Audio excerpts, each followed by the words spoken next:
It was called the Kola Super Deep Borehole. And it was just there, in the middle of a Russian wasteland, surrounded by a few derelict buildings without even security fencing. Soviet health and safety at its finest. They had welded the top shut, which was something. I yanked my camping bag up onto my shoulders and kicked debris out of my path as I approached the covered opening. Melissa tottered behind me, tripping and complaining because she had insisted on wearing high heels. "Is it much further?" she asked. I stopped, turned to give her a withering look, and pointed at the sealed top of the borehole. She peered at it. "Is that it?" She sounded disappointed. "This is the deepest man-made hole on Earth," I snapped. "How can you be unimpressed?" She walked over to it in her ridiculous shoes and stared down, her eyes wide and dumb. "But you can't even see it. It's all sealed up." I closed my eyes and turned away from her for a moment. Taking a deep breath, I tried to calm myself. She might not care, but this was an amazing thing that I'd come halfway around the world to see, and she wasn't going to ruin it for me. Besides, once I'd taken the seal off, I was going to push her down it, and then she wouldn't ruin anything for me ever again. "How deep is it?" At least she was attempting to show interest. "About 7.5 miles, I replied. "That's actually amazing." Melissa conceded and gave me a smile. A sneer curled across my mouth. "I know." "How long would it take to fall down it?" I shrugged. "I have no idea. But you'd die before you actually reach the bottom." "Oh? How come?" Yeah, now she was interested. "The heat. It gets very hot the further you go down." I said it slowly, as if talking to a child, which mentally I was pretty sure that she was. She didn't ask any more questions. It meant that she was pretending to understand. "I hate you," I thought. "I wish I'd never married you." Out loud, I said, "Are you going to give me a hand taking the seal off?" "We're taking the seal off? Are we allowed to do that?" Melissa stared at me in surprise. "It's Russia," I said. "Who gives a shit?" I'd brought a portable oxyacetylene torch, as well as crowbars and wrenches of differing sizes. I expected it to take some time to cut through the seal. Probably hours. That meant camping out overnight and finishing in the morning. Melissa would complain, of course, but only for one more night. Fortunately, Russia's casual attitude to security measures extended to the seal itself.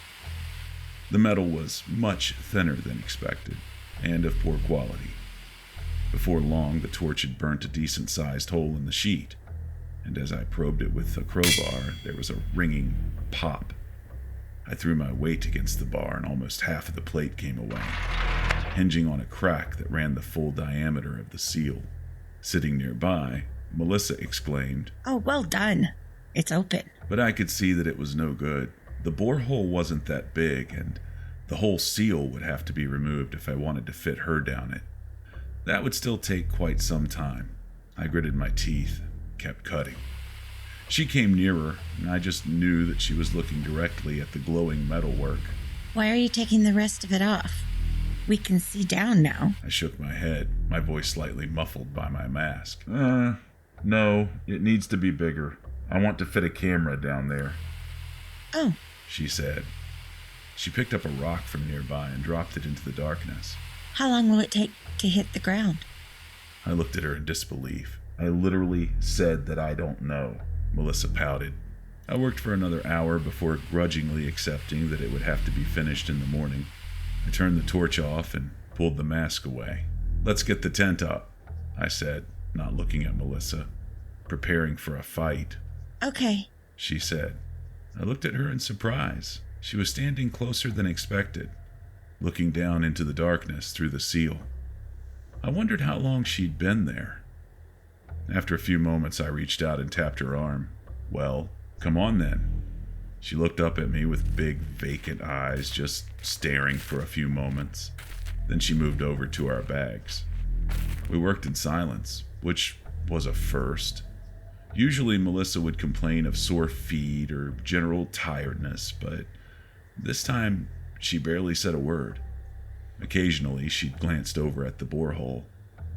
I was setting out the sleeping bags inside the tent when I heard her say, "I think there's something down there." For a moment, I stared blankly ahead and asked myself just what I'd done to deserve her before going outside. Down where? I wasn't sure why I asked the question. I knew the answer. Melissa pointed at the hole. "I saw something." That's impossible. Nothing could get down there. Nothing could live down there. And even if there was something, you couldn't see anything because it's completely pitch black. She stood by the hole and stared down at it, not answering. I rolled my eyes and went back into the tent. We hadn't eaten, but I was too eager for the next day to care. And if she was hungry, she could make something for herself. I fell asleep quickly and didn't notice that Melissa didn't come into the tent.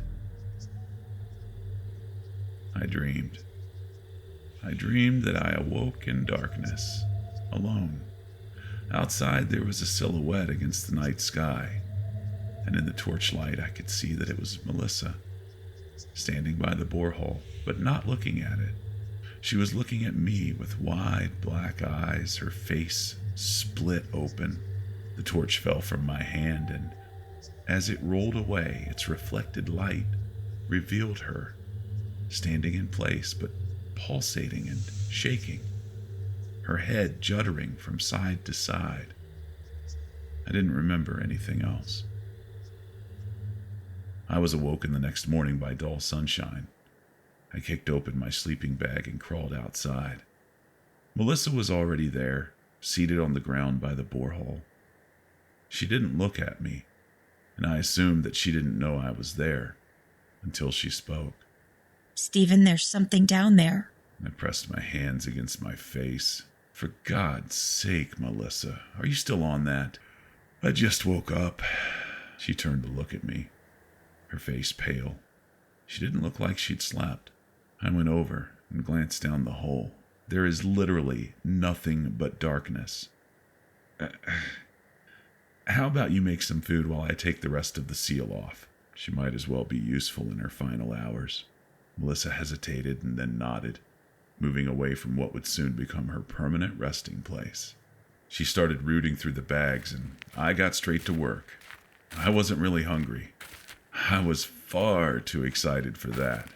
Not long now. She made me some breakfast, and it grew cold on the floor beside me as I pressed on. I twisted out the giant bolts and kept cutting, pausing to lever up the metal, and then cut again. Wrench, cut, lever. It was almost enjoyable, and before I knew it, it was done. With a most satisfying bang, the remains of the seal popped up and fell away from the side of the hole. I stood up and threw the crowbar to the ground, satisfied and relishing the rewards to come. I turned to look for Melissa and found her sitting close by. She stared up at me. "You saw it, didn't you?" she asked, her voice shaking. I was in far too good a mood to feel angry. "I saw nothing, my love. But why don't you come over here and show me what you think it is?" Melissa shook her head. No way. I can see it from here." There was no way she could see anything in the pipe from where she was sitting, even if there was something to see. I rolled my eyes. "Don't be a coward. Come here." She shook her head again. "No. It's there, Stephen. I can see it. It's fucking there." I stared at her in surprise. I'd never heard her swear before. I paused and turned back to the borehole. Nothing, of course. I looked back at Melissa. She just stared at me with a defiant expression. I sighed and knelt down next to the hole, leaning forward a little whilst carefully keeping my balance, and peered down into the darkness. It was quite exhilarating.